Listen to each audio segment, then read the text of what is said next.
In this second part to applying textures, I want to finish the Santa Barbara house here. And I'm going to start with the door. So I'm going to position it a little bit like that and start to select the door until I get to those little dots. So that's the group. I'm going to edit the group. That's the door. I'm going to edit the door. And then I'm going to triple pick it. And I'm going to come over here. I want it to be a wood grain color. So if you pick on wood, most of these are for flooring, and you can see that they're planks. But these last two have grains, and so this one here would work. So I'm going to pick that one and apply it. And if you can see it, it's a little blurry, the grain, if you get a little closer to it. So I'm going to adjust the scale a little lower and see what I like. Again, just kind of eyeball it. And that's about 20 inches. That's okay. Maybe a little 24. Okay. I do think I want the door to be a little bit darker. So over here under color, you can have some choices here. I'm in the color wheel. And for right here, just to darken that same color, I'm going to move this down a little bit. Maybe not that much. I'm going to just move it a little bit higher and leave it like that. Okay? So I'm going to get out of that and look at it. So I can see some graining to it, and I like the color. If you wanted a little color, you can just immediately come over here and darken it a little bit. You don't have to be in the editing mode to change the color. Okay, so I think I like that.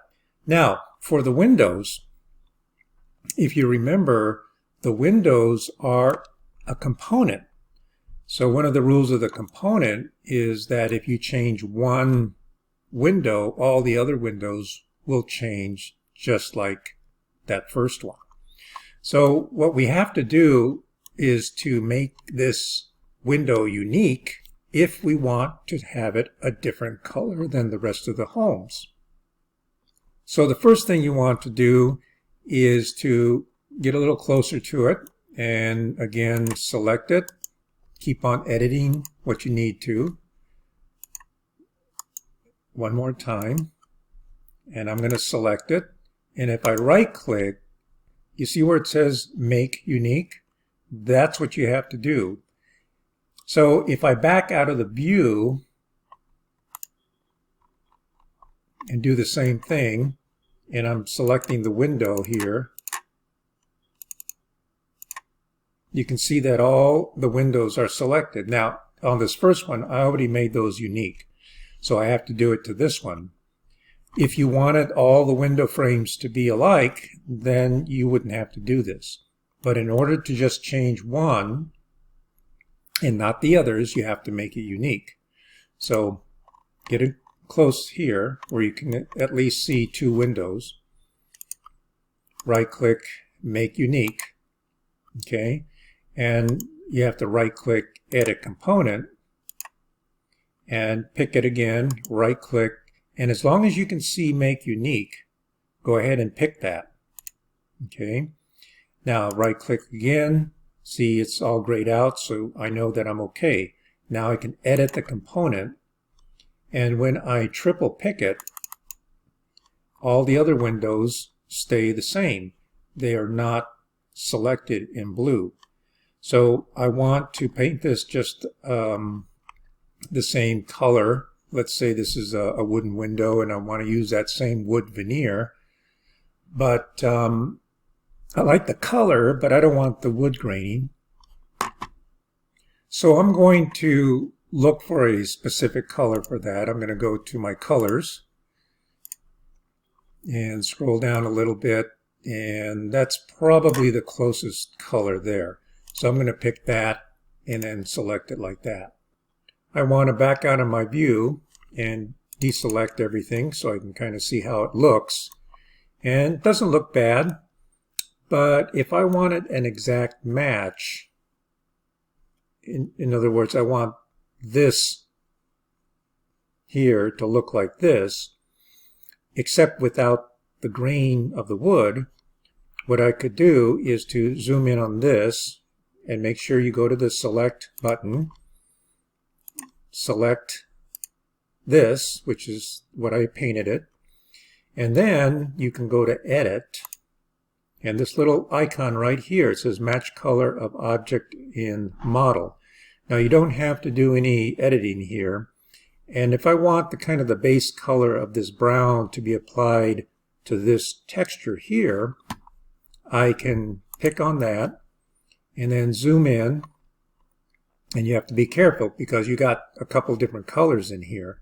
So you see this lighter color here. I want a little bit darker, so I'm going to make sure I pick on a dark portion of it right there.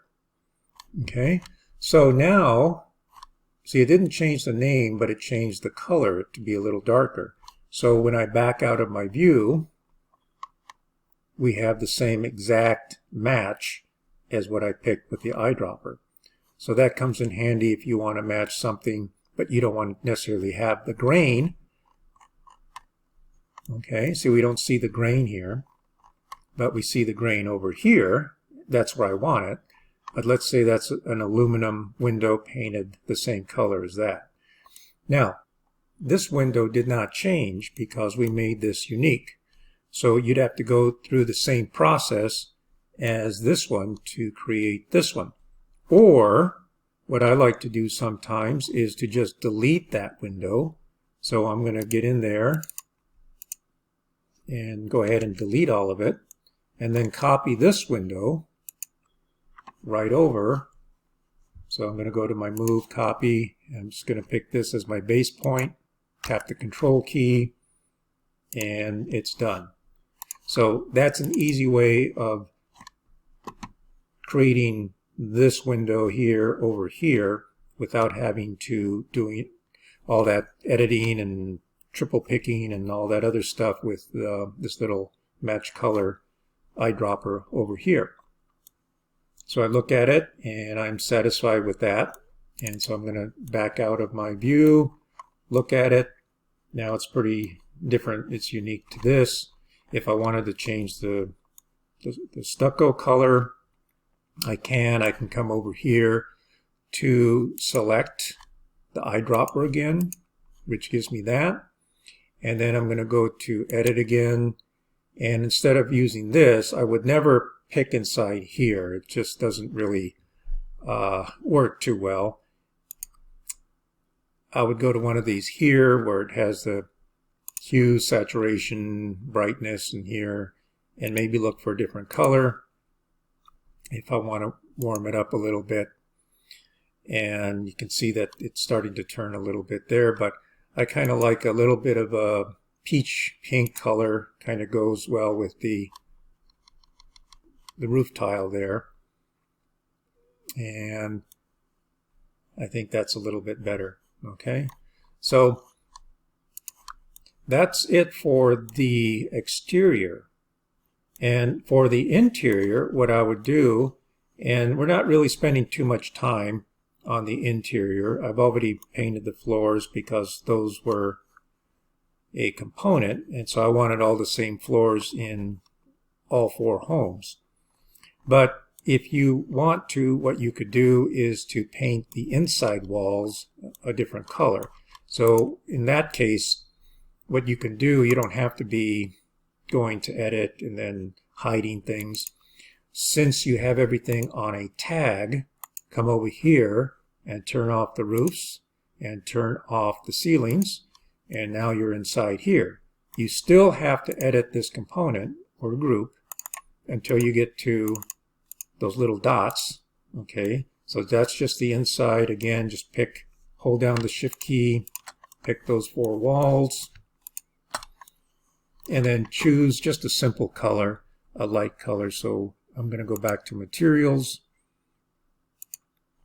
and in here I'm just going to pick a I don't know, it's kind of a light cream color, and then apply it like that. Okay, So that's all you have to do for the inside. And then to turn those back on, go to my tabs. I'm going to collapse this, turn on the ceiling and the roofs, and that's it. Okay.